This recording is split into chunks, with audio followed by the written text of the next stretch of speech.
right, Rovman. Congratulations on the brilliant knock. Where did it went wrong for West Indies in the chase? I think we got stuck early up in the power play. We didn't maximize the power play as we would like. But having said that, also in the middle overs, we didn't maximize it with the spinners as we'd like. But so is the nature of the game. All we have to do as players now is to learn from that. Yeah, just a word on your innings. Talk us through your innings. How special was it for you? I think it was a pretty decent innings. I did the hard yards in the early part and tried to get myself and tried to carry it home. But it don't go down as a special innings because we didn't win, and it would be important for us to be 1-1 going into Sunday. So it's just one of those innings. Well batted, Rov. After a sluggish start of Brendan King and Kyle Mayers, what were the sort of discussion you and Nicholas Pooran were having in the middle? If you can talk us through about the conversations in the middle.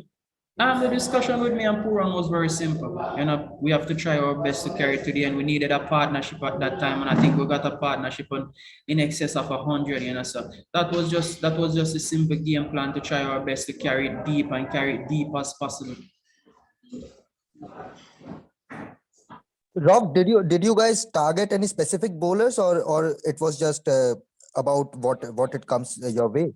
No, we didn't have any plan to target any specific bowler. We know all the bowlers are good bowlers, so on the day we just have to back ourselves and try to take down any bowler that is in front of us. It's just unfortunate that we couldn't cross the line tonight.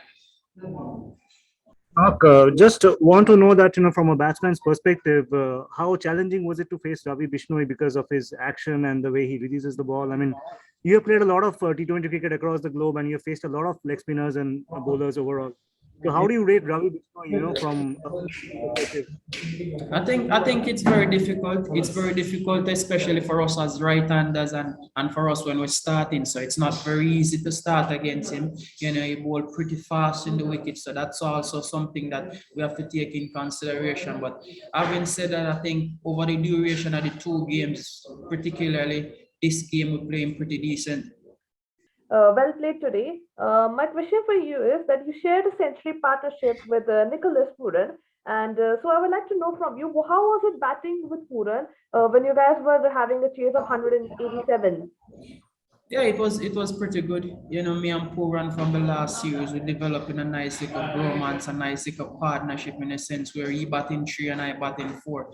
And it's important for us at that point, at that position at the innings, and that position where we bat 3 and 4 to get partnerships, and it's good to see we get another partnership of 100 plus today. So it's just for us to take all the stuff we did right today and try to correct all the stuff that needs improvement going forward.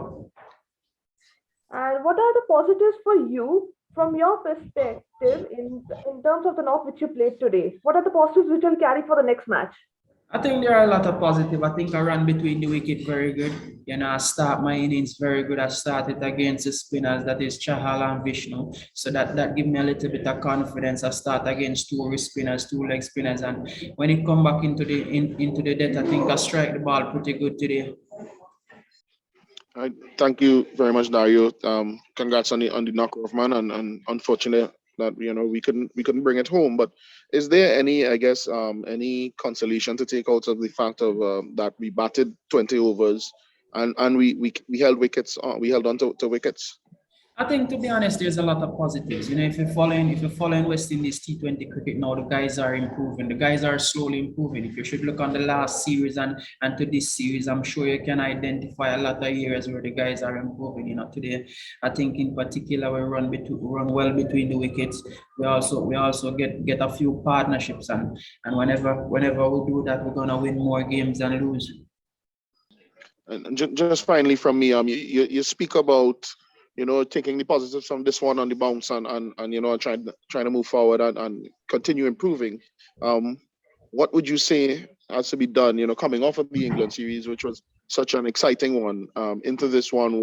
I guess what do you identify as areas that needs the most attention in order to be able to get consistent results? I think we still as a team we still have to work on all three areas, to be honest. The batting is doing well, the bowling is doing well in patches also. Today we didn't feel particularly well today. So that is something maybe we give up another 10, 15 runs in the field. And I think that is the downfall of us today. That was our poor area today we are feeling. But as I said before, all three areas need to keep working. We're building slowly to a World Cup. So it's important that guys just keep improving by series to series. Rovman, if you can tell us about this ball striking ability of yours, has it always been natural or is it something that you've had to put a lot of work into? I think my ball striking ability is natural, but it's also something that I put a lot of work to. There's a lot of players around the world that can strike the ball as good as I can strike the ball, but maybe they don't put a lot of work in. I don't take nothing for granted, but I don't take nothing for granted, so I put a lot of work into striking the ball. Also, I'm doing a lot of work in rotating the ball also because there are more opportunities will present itself for you to work around the ball instead of than striking the ball.